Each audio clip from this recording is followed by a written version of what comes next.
日本敬酒不吃吃罚酒，无视多国反对，执意将核污水排海。不过在其排海当天，琉球就拉响了防空警报，岸田是怕啥就来啥。欢迎荣平说，关于日本福岛核污水排海一事，除了这件事情本身很严重之外，同时呢，还让我们再一次的看清了日本的本性。咱们老祖宗对于日本的评价放在今天仍然是适用的：知小礼而无大义，居小节而无大德，重末节而轻廉耻，畏威而不怀德，强必寇盗，弱必背服。确实，70多年前，日本在侵略和殖民中国期间，人体实验、大屠杀以及性奴隶政策等暴行是触目惊心。可是现在呢，日本将历史修正主义是发挥到了极致，不仅在国内教材上篡改了历史，试图让侵华事件在下一代的日本民众眼中淡化，更有甚者是一再的否认、歪曲，甚至是美化侵略历史。这就是日本的一贯手法和本性了。那么将日本的本性带入到现在的核污水排海事件来看呢，日本在排完之后会有极大的可能立刻道歉。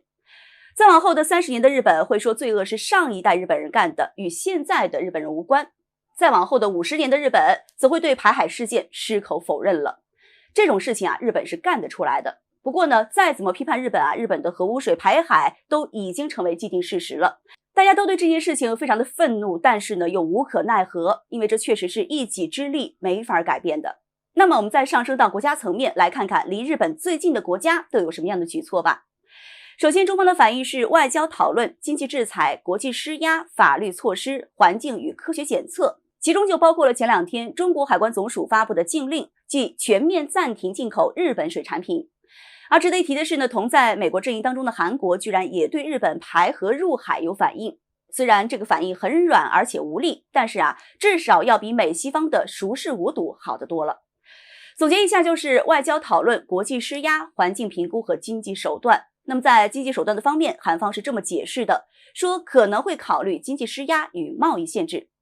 最后，朝鲜方面的反应是外交谴责、国际施压、增加监管与情报收集，援助受影响国家可能的军事措施。可以看出呢，朝鲜不愧是朝鲜直接将日本的排放核污染水视为是战争行为，要采取军事措施了。也正是在朝鲜对日本放话可能采取军事措施的这个节骨眼上，日本首相岸田文雄已然变成了惊弓之鸟。为什么要这么说呢？因为日本挨过炸，而朝鲜刚好有，就是这么简单。于是乎呢，在福岛核污水排海的当天，琉球群岛拉响了防空警报。根据综合消息，半岛在8月24号进行了卫星发射，航行警告显示运载火箭是向南部发射，因此呢，火箭会经过黄海、东海和西太平洋上空。也就是说火箭并不会经过琉球上空。但是呢，日本仍旧很害怕，仍旧在琉球拉响了防空警报，并且发布公告，提醒民众不要靠近可能的坠落物。其实说起来，日本也确实应该怕朝鲜。就拿最近的事情来说，之前美日韩不是就针对朝鲜搞了一个反导演习吗？然后中俄两国就派出了军舰在日本海中部组织北部联合2023演习。当时半岛局势紧张的厉害，于是呢就有声音说，一旦真的打起来，主战场就是日本。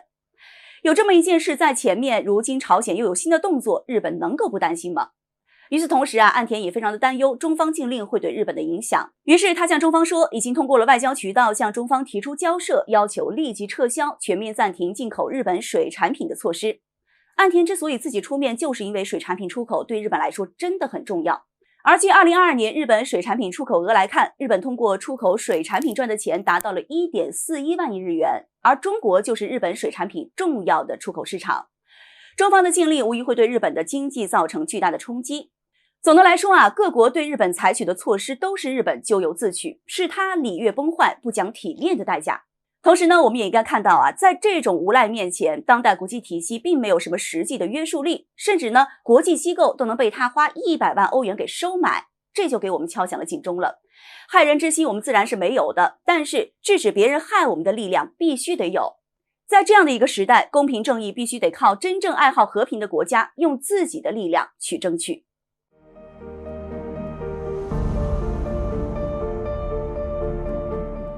从金砖峰会到 G20 峰会，关于印度入常的事总是有人提起，中国为此需要警惕什么呢？与此同时，印度在另一方面与联合国又有新互动。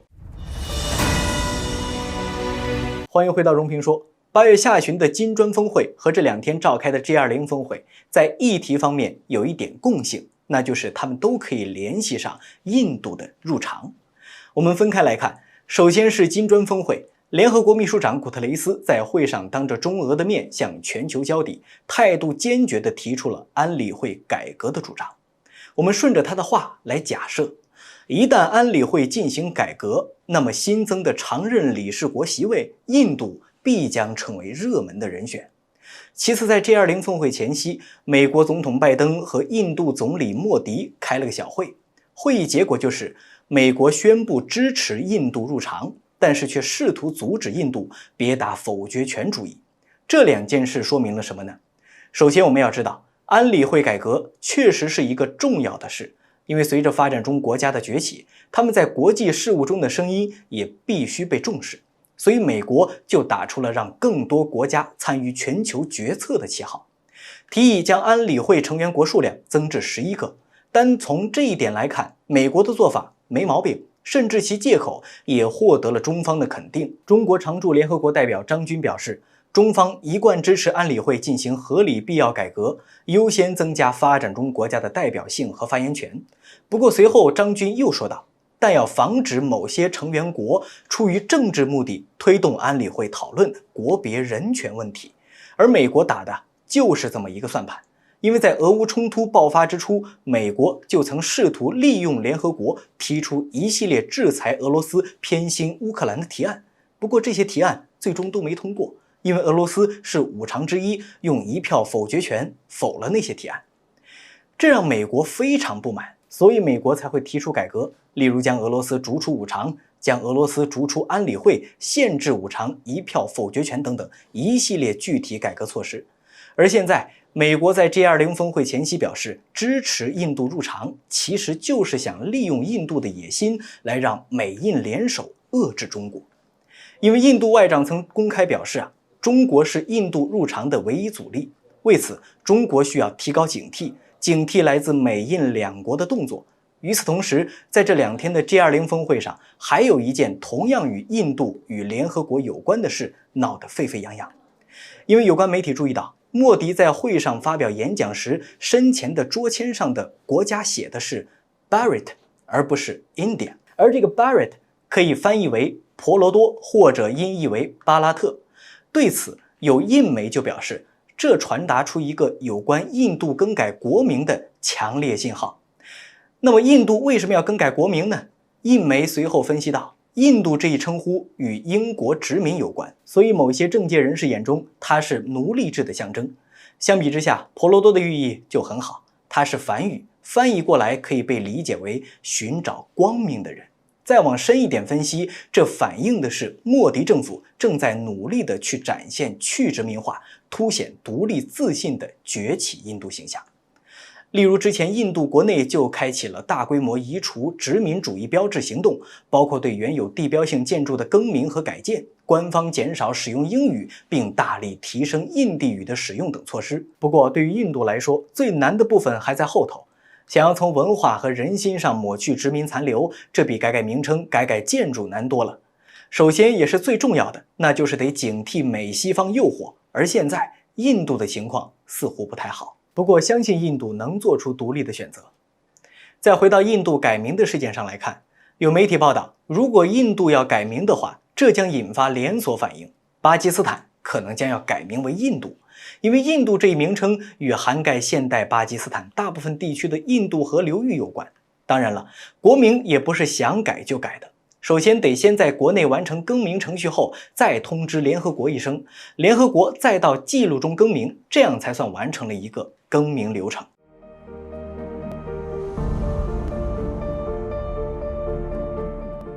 在俄军司令参观上海造船厂前，其实早已经有数百台发动机从俄罗斯运往中国。中俄的国防军事合作一直没有中断。如今，李尚副防长收到邀请，中俄之间新的军售是否又要开启呢？欢迎进入荣评说。在1个多月以前，俄罗斯海军司令叶夫梅诺夫访华行程当中的安排引发了各方的关注。据悉，这位俄军海军司令专门绕道前往中国上海造船厂进行参观。同期，据传有一艘解放军055级驱逐舰挂上了俄罗斯国旗，这可能意味着俄罗斯海军人员不仅是专门来视察中国海军造船工业的，很有可能也前往中国最为先进的战舰进行了参观。对于水面舰队严重衰退的俄罗斯而言，崭新的中国大型军舰恐怕是让今天的俄海军羡慕到不行的存在。而外界随之也出现了传言，那就是俄罗斯或许在考虑和中国开展新的合作，例如从中国购买新的大型军舰。虽然这一消息还不确定，但是呢，中俄的国防合作其实一直都没有停止。在俄罗斯海军司令造访参观之前，中俄的航空工业合作就一直在进行。根据著名智库战略与国际研究中心发布的一份军工业报告显示，在2012年至2021年间，中国和俄罗斯在航空军工领域的合作相当的密切，尤其是在航空发动机的交付上，相关数字超出了之前外界所预期的水平。例如，仅仅是用于大型战略飞机的 D30KP2 发动机，俄罗斯就在过去的10年中对中国交付了809台，其中有625台是在2018年到2021年间交付的。考虑到每一台 D30 都是珍贵的工业产品，而如此大规模的大型航空发动机交付，无疑对于解放军大型战略飞机机队的扩充起到了巨大的帮助。而从时间线上来看的话，中俄交付这些航空发动机的时机也是非常的有意思。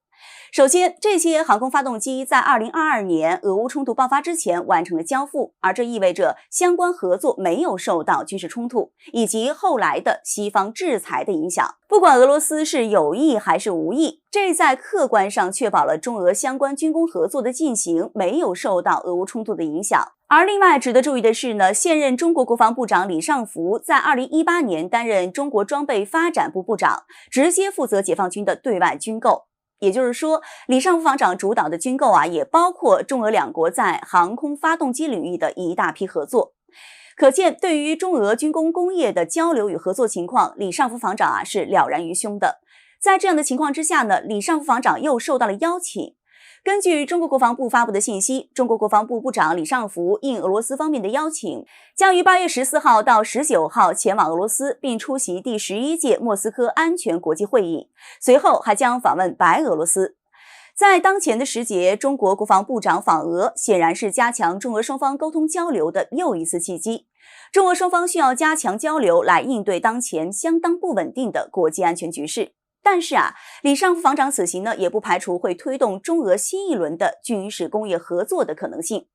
毕竟在和俄罗斯进行军工合作的问题上，中方的大门从来都是打开的，而李尚福防长更是非常清楚当中的流程。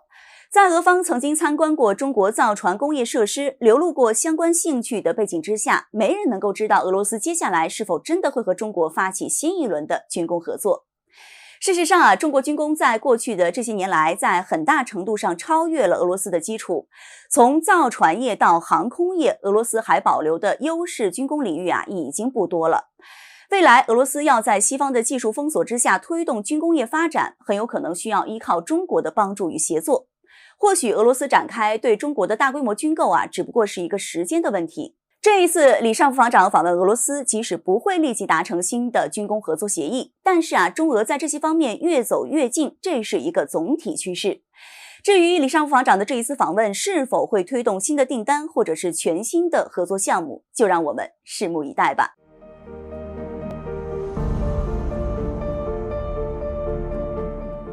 中国访问的代表团刚走，不到48小时，德国总理放话不许中国收台。德国国防部也已经准备插手，但是解放军山东舰已经提前行动。欢迎进入荣皮说。德国与中国之间的关系可谓是非常的微妙。虽然德国是西方集团中的核心成员，但是德国同时也是中国的重要经济合作伙伴，在对华问题上与美国的态度有着明显的区别。因此德国堪称是中国重点争取的对象。近期中德关系也算是有喜有忧了。咱们先说好的方面。当地时间6月20号，中方高层展开了对德法两国的访问，并与德国总理舒尔茨进行了会晤。在会晤过程中，双方均表示希望扩大双边关系，并强调尽管在价值观方面中德存在分歧，但德方仍然需要同中国继续合作。此外，对于各方关注的对华脱钩问题，舒尔茨在会谈当中明确表示，德方反对任何形式的脱钩，支持继续双向投资，而去风险化并不等于去中国化等等。总的来看，在中德领导人的会晤当中，德国方面还是呈现出了积极发展对华合作的态度，这也表明两国之间的关系基本盘还在，和中国的经济合作仍然是德国的重中之重。但除去这些因素以外呢，德国也继续展现出了作为西方阵营的一员，其在关键问题上和中国存在着严重的分歧。除去柏林方面继续鼓吹去风险化概念，实质上对中欧经济合作有所限制之外，更关键的问题还是在于台湾问题上。当地时间6月22号，德国总理舒尔茨向德国国会表示，他已经在和中国代表团进行会晤时警告了中国大陆不得使用武力改变领土现状，尤其是针对台湾问题。对于舒尔茨的这一表态，美联社就指出，这比他在刚和中方代表会晤后的记者会上的说法更为强硬。应当指出，舒尔茨在中国代表团刚走48小时就释放这种强硬言论，虽然有向德国国内进行政治作秀的成分，但是某种程度上也是在对中国示威。此举再次表明德国在台湾问题上的立场存在着严重的问题。柏林当局继续配合美国的口号，要求中国不得改变现状，这实际上就是想阻止中国大陆采取收台行动。无独有偶，就在本月初，德国国防部也在台湾问题上横插一脚。德国国防部鲍里斯·皮斯托里乌斯在香格里拉对话上证实，明年德国会向亚太地区派遣一艘护卫舰和一艘补给舰，用于维护基于规则的国际秩序。尽管其宣称此举不针对任何国家，但德方配合美国的印太战略对中国进行威慑的目标是一目了然的。这再一次提醒了我们，和西方国家虽然可以进行合作，但是不能指望西方在所有问题上都能摆正立场。不过，虽然德国方面横插一脚，试图阻止中国大陆收台，但在中国的实力面前，这种叫喊实在是显得太过小儿科了。根据台防务部门21号通报的消息，当天解放军山东号航母编队沿台湾海峡以西向南行驶，在不足30天的时间里，第二次通过台湾海峡。在山东号第二次穿航台海的同时，另有5艘次解放军海军战舰在附近区域活动。解放军这无疑是在用行动说话，再一次展示了解放军对台海区域的控制能力，也展示了中国在此问题上无可退让的坚定立场。事实上，德国为代表的一批西方国家虽然总是在嘴上喊着不准中国采取行动，但他们缺乏能够限制中国的实际力量。毕竟跑到中国周边作战的话，美军都不是解放军的对手，何况是欧洲国家勉强能凑出来的几支小军舰呢？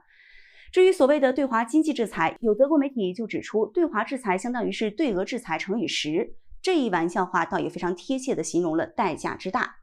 对于德国而言，他们正确的选择应该是摆正立场，停止在台湾问题上充当美国的马前卒，这才是符合中国和欧洲双边利益的选择。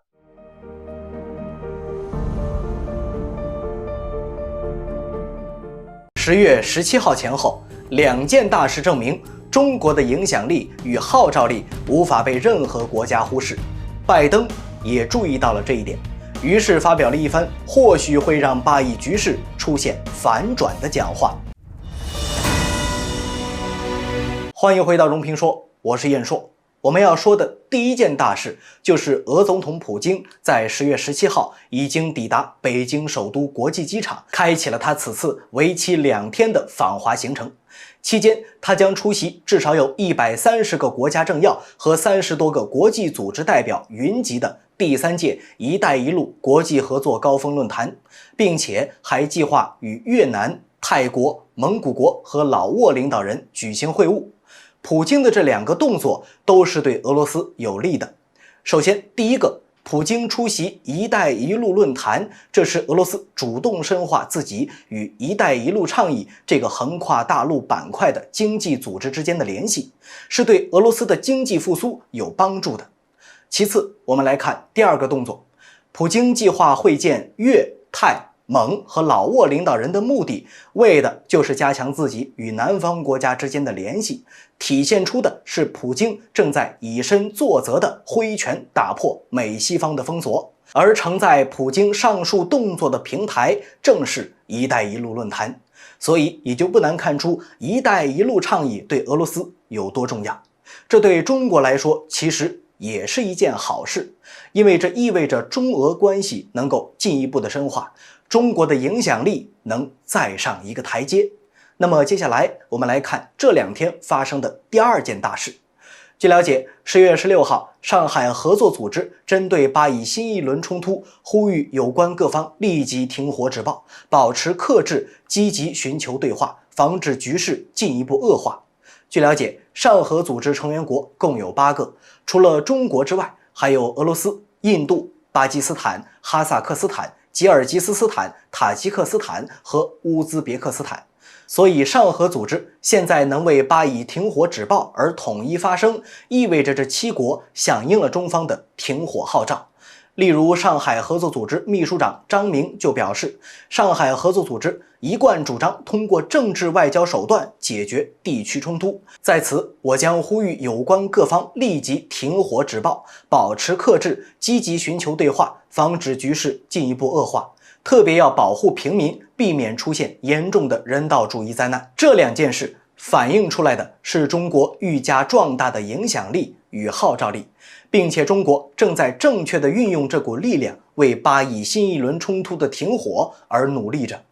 这一切美方都看在眼里，于是美方也开始有所行动。例如，美总统拜登就发出警告，虽然哈马斯必须被消灭，但是哈马斯的极端分子并不代表所有的巴勒斯坦人民。以色列再次对加沙进行占领将是一个错误。在拜登表态后，巴以局势出现反转，本来已经宣布即将发动地面进攻的以军，现在已经偃旗息鼓，宣布暂缓地面进攻了。加沙地区这场血流成河的悲壮战斗算是暂时的避免了。但是我们要知道的是拜登此番发言其实不是出于良心发现，而是因为美国已经意识到，一旦以色列在他的支持下毫无顾忌地展开地面行动的话，那么必将会彻底激怒中东地区的大部分阿拉伯国家，从而导致美国已经快破产的中东战略彻底走向失败。这是美国无法接受的。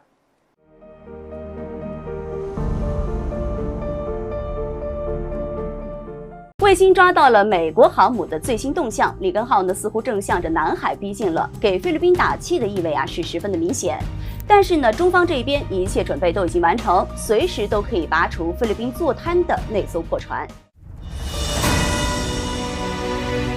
欢迎进荣评说。随着菲律宾试图给仁爱礁上守军提供补给的行动被中方驱逐，菲律宾呢又摆出了一副要在南海和中国对抗的架势。此前，菲律宾总统马克思已经宣布要召见中国驻菲律宾大使，就中国海警在仁爱礁附近海域拦截菲律宾船只一事来进行交涉。对于菲方的这种行为呢，中方也丝毫不会惯着他。在中国海警部门发出了反驳之后，中国国防部8月8号对仁爱礁问题发布官方声明，指出了中国军队将会坚决维护国家主权和海洋权益，同时呢，呼吁菲律宾方面信守承诺，立即停止挑衅行为。可以说呢，相比于外交部的好言相劝中国国防部的发声呢，显然是更具威严和力量了。菲方呢，最好不要忽视中国国防部的正面警告。不过，虽然中国国防部也出面发声警示菲律宾，但是呢，南海问题之所以会如此的复杂，根本原因就在于有着强大的外部力量随时准备插手。在中国和菲律宾围绕南海问题再起冲突的时刻，美国第一时间展示出了插手干预的意图。在5号的冲突事件之后，美国国务院就发声表明，指责中国拦截菲律宾船只的行为是威胁地区和平与稳定，并且承诺美国在南海问题上会继续支持菲律宾。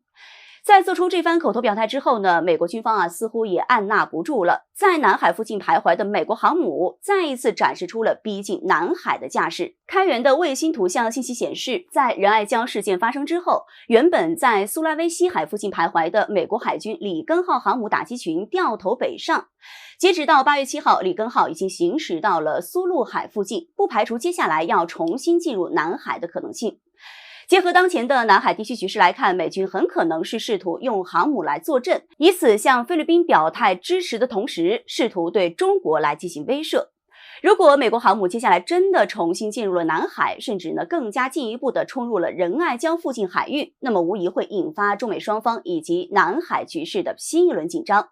似乎一场新的风暴正在酝酿当中。那么然而不管美方试图做什么，在南海地区中国的军事优势呢是不会动摇的。在中国近海区域，美国航母恐怕也只有在和平时期才能够炫耀一下肌肉了。在战时想要靠近中国呀，可绝对不是一个好选项了。况且啊，虽然美方摆出以军力给菲律宾撑腰的架势，但是呢，如果中国真的要采取相关行动，美方还有没有阻拦的胆子啊？这还得另说呢。在仁爱礁事件之后，中国外交部再度督促菲律宾从仁爱礁上撤走非法滞留的破军舰，而还原仁爱礁上的无人局面。尽管菲律宾不太可能听得进去这种建议，但是呢，从某种程度上来说呀，此举也算是中方先礼后兵的一个预兆了，提前给菲律宾打一个招呼，而不排除接下来中方会采取行动拖走那艘破船的可能性。虽然外界通常会关注于中国在仁爱礁附近是否有部署某些船只，但是呢，这其实都不重要。中国有大量的海上拖船，要拖走菲律宾的破船是易如反掌。而从中国海警牢牢控制着仁爱礁附近海域的情况来看，中方呢是毋庸置疑的拥有着附近海域的主导权，而这意味着如果中方愿意啊，随时都可以采取强行脱离的行动。而事实上呢，当前中国没有直接脱离菲律宾的破船，唯一的原因啊，就是出于大局考虑，给菲律宾一点面子，为和平解决冲突提供更多的机会。